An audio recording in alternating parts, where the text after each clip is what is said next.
The year is exactly 1887. The coordinate is Cleveland, Ohio. Charles Brush engineers a physical structure.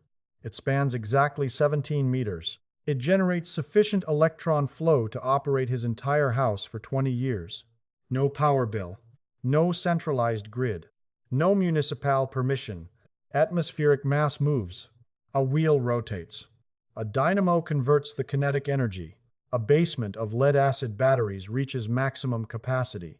Then the hardware vanishes.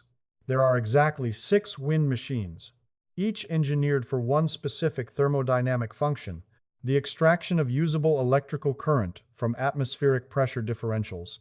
The reason you do not know them is not physics. The physics is absolute. The aerodynamic coefficients were valid in 1887. They are valid today. The reason is centralized capital. A localized mechanical structure that maintains battery equilibrium for 30 years is a commercial threat. It generates 0 invoices. It cannot be disconnected from a control room exactly 200 miles away. That mechanism is a problem. Not for you. For the entities selling you continuous kilowatt hours. By the unit. Every month. Forever. I will detail the suppressed mechanical data. 6 specific turbine architectures. The engineers who manufactured the initial prototypes. The federal agency that systematically eradicated the sector in exactly 10 years. The absolute physical reality of which mechanism functions on your roof. Which one is a geometric failure? Remain focused. You will comprehend the applied mechanics of localized generation. You will possess superior data, superior to the salesman attempting to extract exactly $5,000 for an incompatible unit. We begin with the centralized utility deficit. The standard American house pays over exactly $1,700 a year for electricity. In specific geographic zones, the extraction rate is higher. The baseline does not remain static. It accelerates. A margin expansion here. A municipal surcharge there. A localized grid modernization fee applied without your direct authorization. This is the structural reality. You do not own the infrastructure. You lease the electron flow. Every single kilowatt hour. Every continuous 30-day cycle. For the absolute duration of your occupancy in that structure, you can achieve 0 thermodynamic deficit on the mortgage. You can own every brick, every localized nail, every synthetic shingle. You will still transfer capital to a stranger to maintain optical illumination. Then atmospheric turbulence occurs. The centralized transmission line fails exactly 3 counties away. The thermal mass in your refrigerator equalizes. The localized water extraction pump ceases function. The lithium-ion cell in your phone registers exactly 4%. You stand in 0 illumination. Inside a structure you own completely. You are utterly reliant on an external workforce to re-establish the continuous current.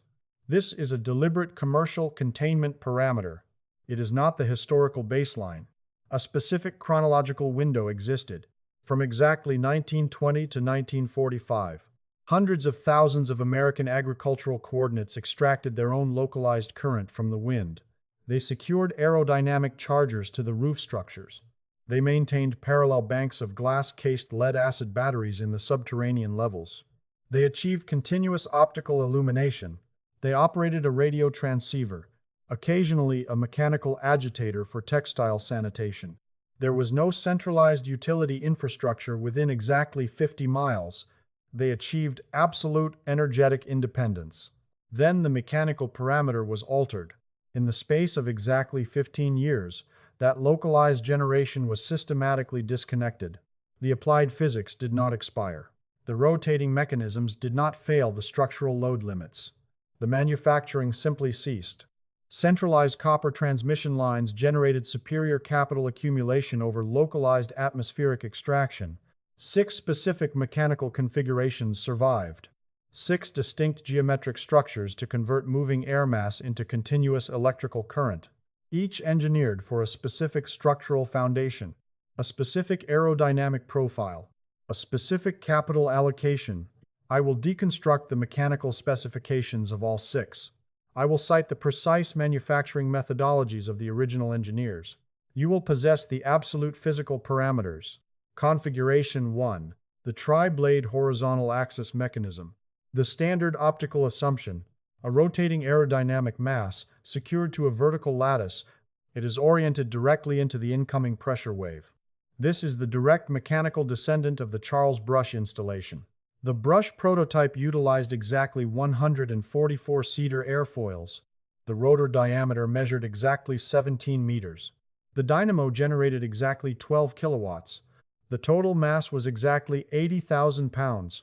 It maintained localized equilibrium in his residential laboratory for exactly 2 decades. The individual who localized this physics for the standard consumer was Marcellus Jacobs. In the late 1920s, Marcellus and Joe Jacobs incorporated the Jacobs Wind Electric Company. They did not manufacture a novelty. They engineered a structural appliance. It possessed self-governing rotational mass. It withstood high-velocity atmospheric stress parameters of a prairie winter. The manufacturing tolerances were absolute. One specific unit was deployed to the Antarctic continent. It supplied electron flow for Admiral Richard Byrd's expedition in the 1930s. The physical record is documented. A secondary expedition team returned years later. The vertical structure remained intact. The aerodynamic mass maintained rotation. It survived severe structural burial at the absolute southern coordinate. The standard Jacobs unit generated exactly 1 to 3 kilowatts. It operated for exactly 30 to 40 years. It required minimal friction mitigation. It required minimal mechanical observation. Modern engineering replicates this exact rotational physics. Berge Wind Power in Norman, Oklahoma, incorporated in 1977, manufactures the identical mechanical premise. A tri-blade upwind configuration. The Berge XL variants are calibrated for exactly 10 kilowatts. They supply entire residential grids or agricultural zones. It remains the maximum aerodynamic efficiency shape currently engineered. This metric is critical. It approaches a strict thermodynamic ceiling. The mathematics will be specified shortly. Configuration 2.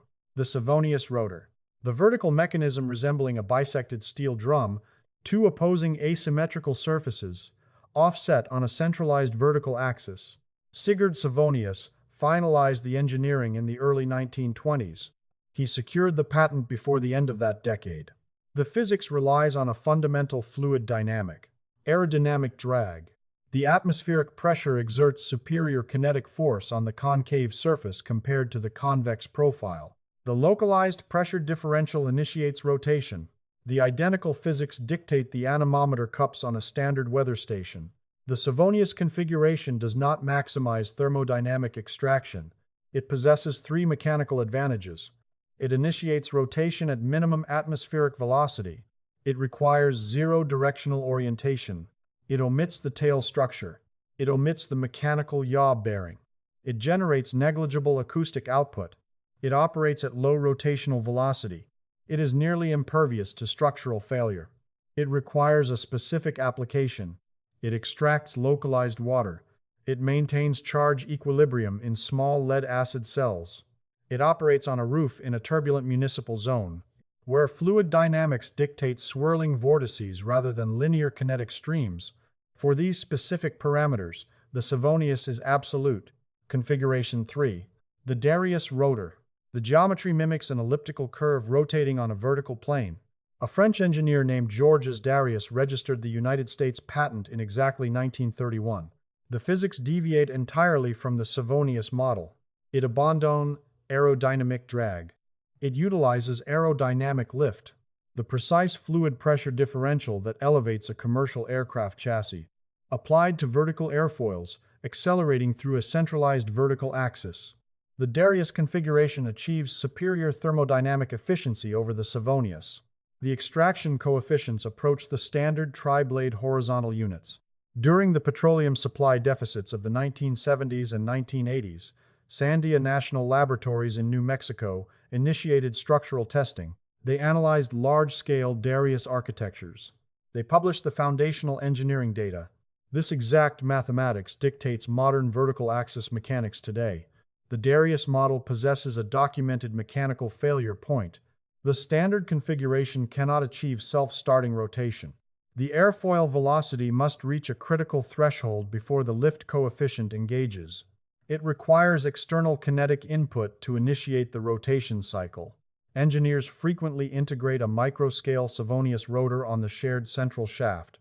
It provides the initial rotational torque. The physics are elegant. The thermodynamic output is substantial.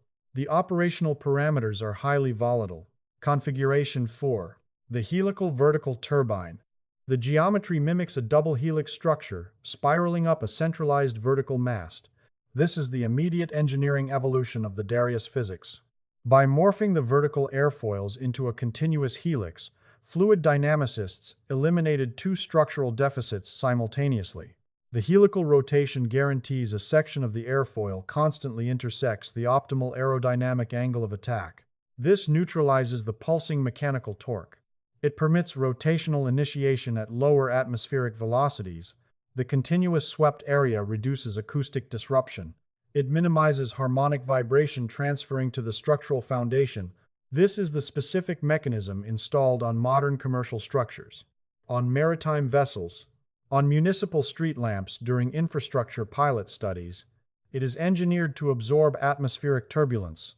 It operates in extreme proximity to biological populations.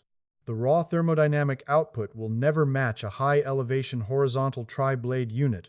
It was engineered for a distinct mechanical parameter, extracting measurable electrical current from low-velocity, multidirectional urban vortices, without generating high-decibel acoustic interference, without transferring destructive vibrational resonance into the primary concrete foundation.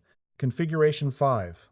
The ducted turbine, a rotating aerodynamic mass enclosed within a rigid geometric shroud, a flared structural ring extending behind the primary rotor. The theoretical objective is the manipulation of fluid dynamics.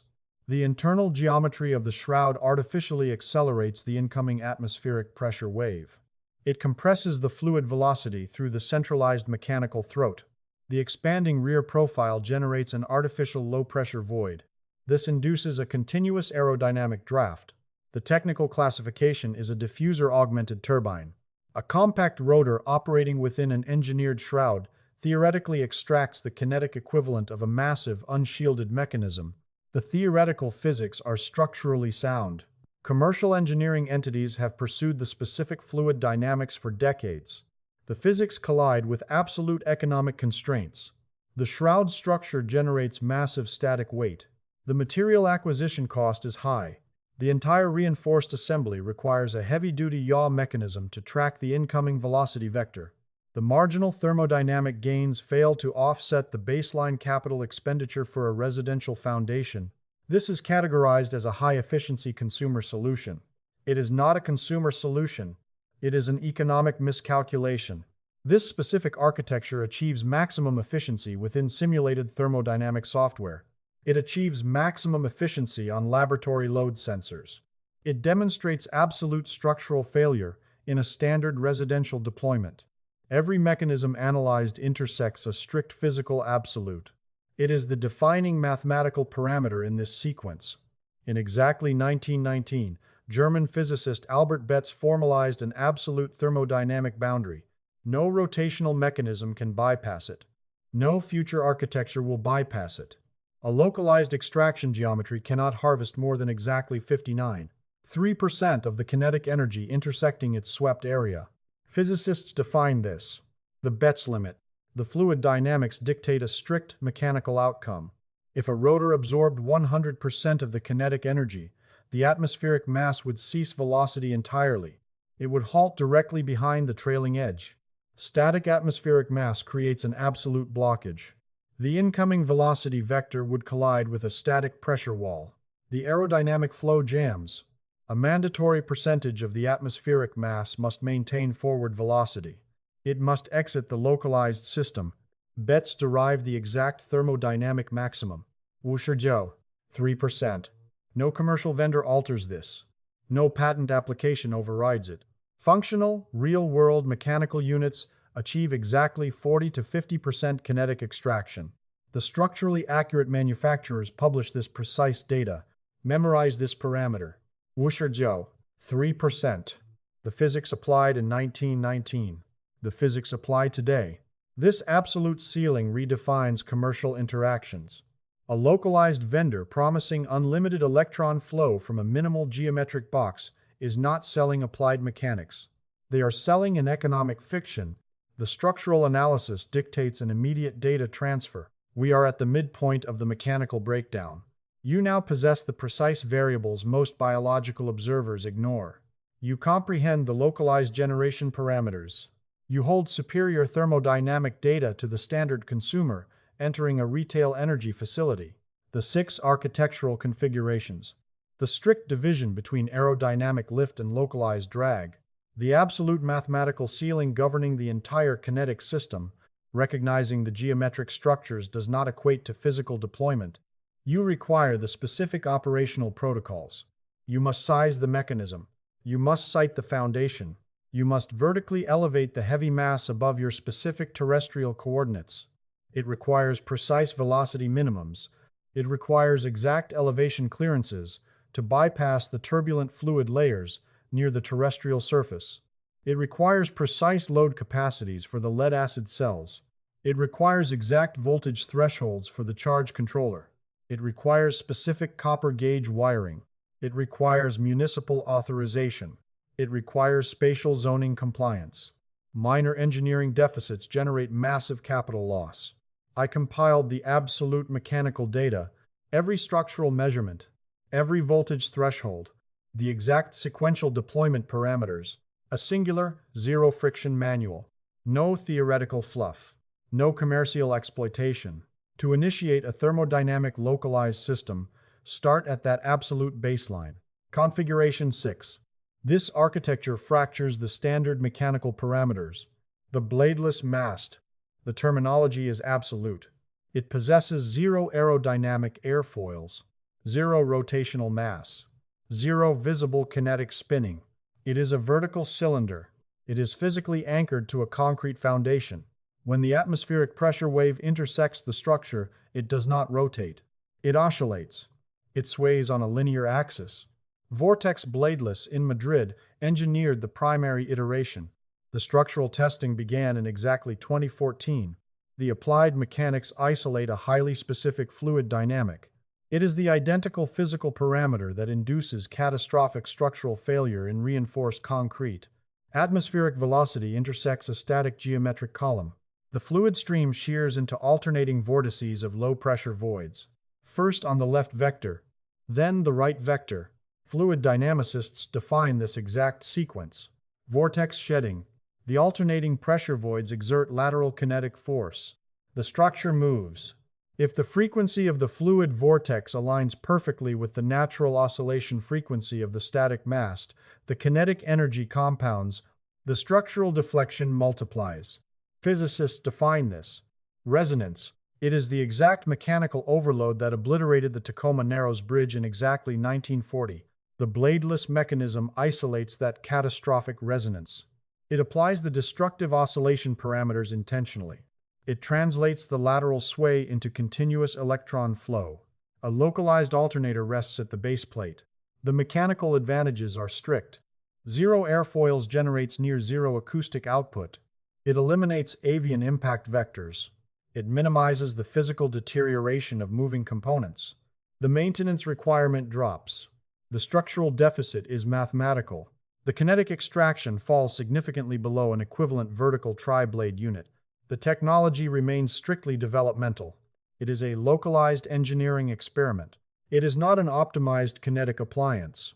The mechanical theory demands inclusion. It maps the forward vector of applied fluid dynamics. I will not misrepresent the structural reality. It will not power your localized grid tomorrow. The mechanical baseline is now established. 6 distinct geometries: the horizontal tri-blade, the Savonius, the Darrieus, the continuous helix, the ducted rotor, the oscillating mast. We shift to absolute operational variables. The structural questions dictate the physical outcome. The exact inquiries submitted by localized operators. Question 1. Do your localized coordinates possess adequate fluid velocity? This is the specific boundary where localized generation attempts fail. This parameter separates applied mechanics from commercial deception. The kinetic energy within an atmospheric wave does not scale linearly. It scales cubically. Multiply the wind velocity by a factor of 2. The potential electron extraction multiplies by exactly 8. The variance between a 10-mile-per-hour coordinate and a 15-mile-per-hour coordinate is not marginal. It is an absolute mathematical rupture. The United States Department of Energy publishes the strict thermodynamic thresholds. A localized residential mechanism requires a specific baseline, an annual sustained velocity of 10 to 14 miles per hour, exactly 5 meters per second. Any lower velocity renders the mechanical deployment obsolete. You exist in a geographical depression. Your coordinates are shielded by localized topography and biological growth. The atmospheric wave is static. Fluid dynamics will not generate your electron flow. A localized photovoltaic array is the mathematically superior alternative. An isolated mechanical operator published a strict assessment. Human biologicals severely overestimate their localized fluid velocity. They severely under-engineer their vertical mass structure. They attribute the thermodynamic failure to the kinetic mechanism. The assessment is an absolute fact. The engineered geometry rarely malfunctions. The physical site deployment induces the failure. This mandates an analysis of the vertical structural tower. It is the exact mechanical parameter omitted from commercial documentation. Atmospheric velocity near the terrestrial surface is compromised. It operates at low speeds. It fractures into turbulent vortices upon striking biological mass, synthetic fencing, and localized structures. Clean, high-velocity, high-density kinetic waves exist exclusively at higher elevations. The Department of Energy defines the minimum spatial clearance. A functional extraction mechanism requires strict vertical dominance, exactly 30 feet of elevation above any physical obstruction within a 500-foot radial zone. This explains the historical engineering deployment.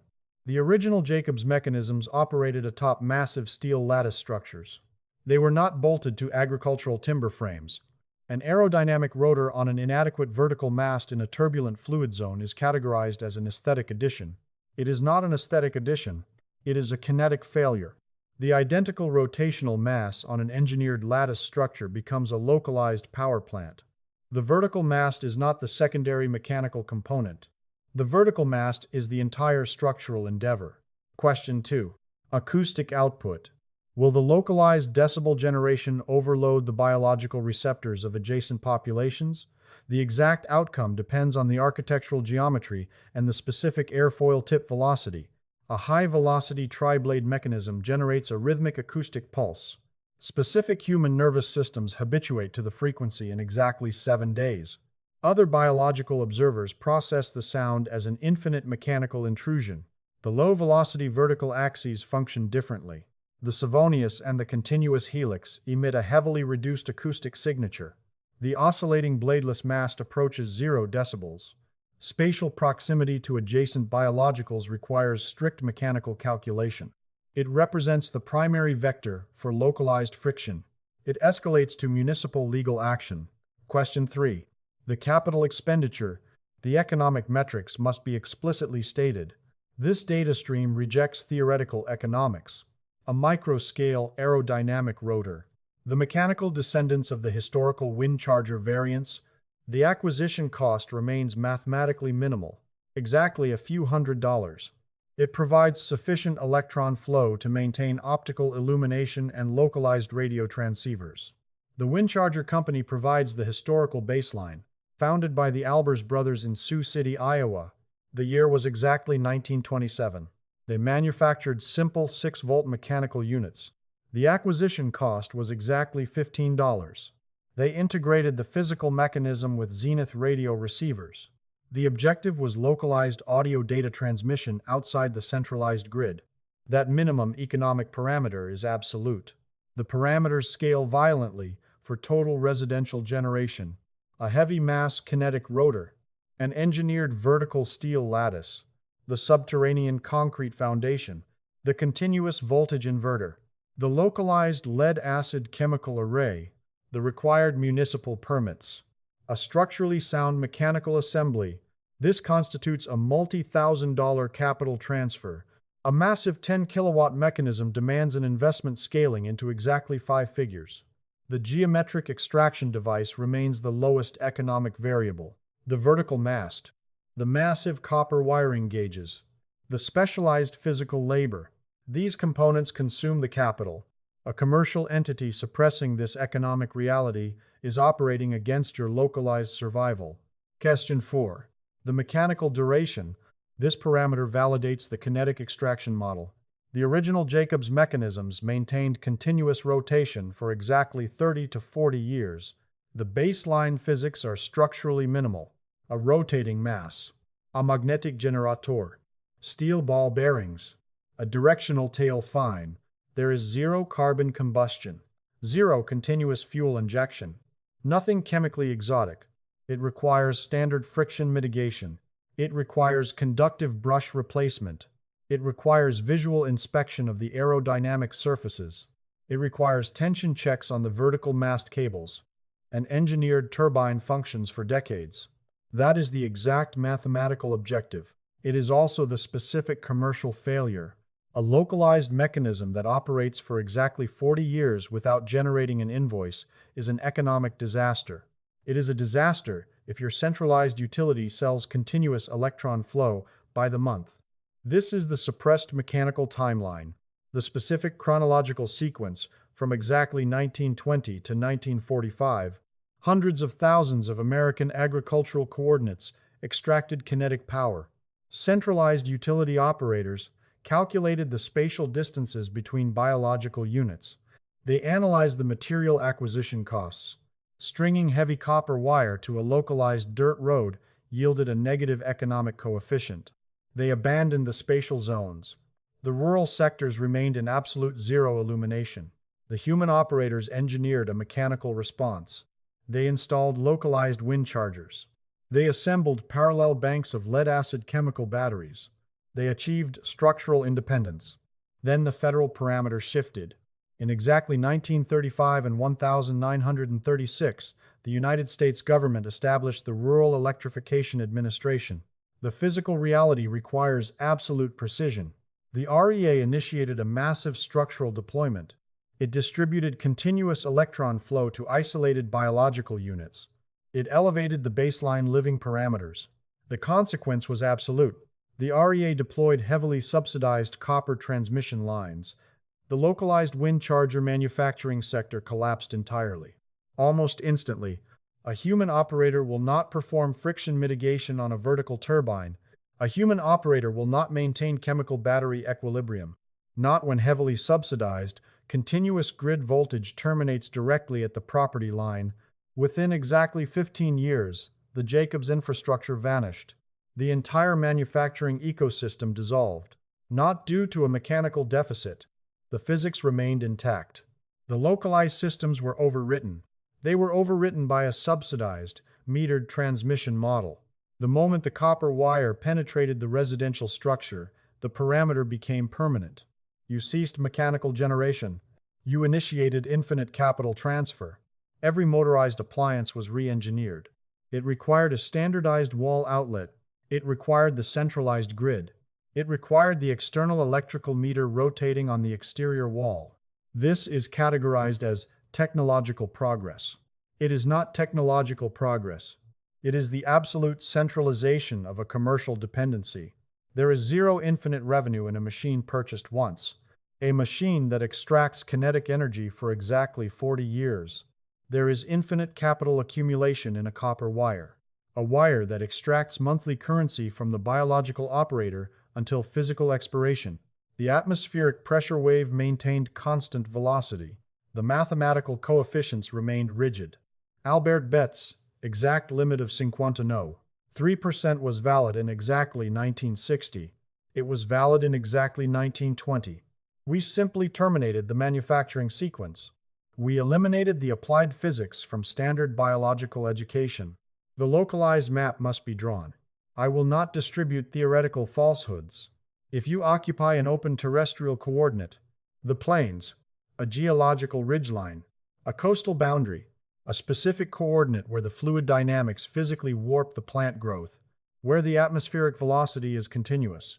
If you possess the spatial clearance for a vertical mast, the optimal structural selection is a tri-blade horizontal turbine, the direct mechanical descendant of the Jacobs parameters. It possesses the maximum aerodynamic efficiency coefficient. If your coordinates are municipal, a residential roof, operating inside a turbulent, fragmented fluid stream, in extreme proximity to other human operators, the vertical axis geometries are mandatory. The Savonius rotor provides absolute structural durability. It initiates at minimum kinetic velocity. The continuous helical rotor offers a superior thermodynamic compromise. It suppresses acoustic output. It outperforms a massive, high-decibel horizontal mechanism that induces auditory distress. If the required parameter is a microvoltage trickle charge, to maintain lead-acid equilibrium in an isolated structure or maritime vessel, a localized aerodynamic drag unit mimics the historical windcharger model. It requires minimal capital. It survives severe structural stress. The diffuser-augmented turbine remains an engineered failure against baseline economics. The oscillating bladeless mast operates as a theoretical prototype. It is not an optimized load-bearing mechanism. Do not sequence your grid to it. If your physical coordinate exists in a static atmospheric zone, shielded by topography, the mechanical advice is absolute. Terminate the wind parameters. Deploy a localized photovoltaic array. The mechanism strictly functions where the fluid dynamics exist. There is zero mechanical bypass for this thermodynamic reality. The structural safety parameters are absolute. This is not a casual biological exertion. You are vertically elevating a massive mechanical object, exactly dozens of feet above the terrestrial surface. It operates under immense aerodynamic load. It contains rapidly rotating physical mass. It conducts high-voltage direct current. It terminates in a chemical battery array, a localized array capable of delivering a fatal electrical discharge. Vertical masts undergo catastrophic collapse when tension cables fail. Biological operators expire during vertical ascension. Atmospheric electrical discharge seeks elevated metallic structures. It dictates absolute copper grounding protocols. The sequence requires certified engineering tolerances. It requires municipal authorization. It requires specific spatial setbacks. It demands a specialized technician for the localized grid integration. It demands a specialized technician for the vertical mast elevation. Calculate the risks identically to the historical operators. They did not exhibit biological fear of the mechanisms. They simply respected the absolute physical limits. The analysis returns to the initial coordinate. A residential parcel in Cleveland. The year exactly 1887. Charles Brush observed a rotational mass. Exactly 17 meters of cedar airfoils. It converted atmospheric velocity into localized optical illumination. Zero external billing. Zero centralized authorization. Zero commercial entities intercepting the physical fluid stream. He executed the applied physics before the standard grid existed. The structural proof was absolute. For exactly 60 years, the operators understood the kinetic extraction parameters. The engineers who manufactured the mechanisms. Charles Brush. Paul Lacour in Denmark. Marcellus Jacobs in Minnesota. The Albers brothers in Iowa. They were not theoretical idealists. They were structural engineers. Their localized machines maintained continuous rotation. The physics were never destroyed. They were deliberately withheld from commercial distribution. The data is now transferred. The superior mechanical data is frequently the historical baseline. The atmospheric pressure wave belongs to zero commercial entities. The copper wire belongs to the centralized utility. Analyze your spatial coordinates. Evaluate your local boundary. Observe the singular thermodynamic variable. When you stand on the terrestrial surface, does the atmospheric mass physically travel? Does the kinetic velocity deform the biological structures? Do the synthetic flags achieve horizontal tension? Or is the fluid dynamic entirely static? That absolute physical data point dictates the mechanical deployment. It supersedes any commercial documentation. If your genetic predecessors operated an agricultural wind charger before the centralized copper wire deployment, if historical memory retains the image of a subterranean array, a sequence of glass-cased lead-acid batteries, that structural history is the absolute archive. The subsequent transmission isolates those subterranean glass batteries. The abandoned chemical storage parameter that powered the agricultural sectors The specific lead-acid equilibrium, the exact reason an infinitely repairable chemical cell was eradicated. Replaced by a sealed polymer enclosure you are legally forbidden to disassemble. The atmospheric pressure wave maintains constant velocity. The kinetic energy is absolute. The only variable that shifted, the centralized entities convinced you the physics were obsolete.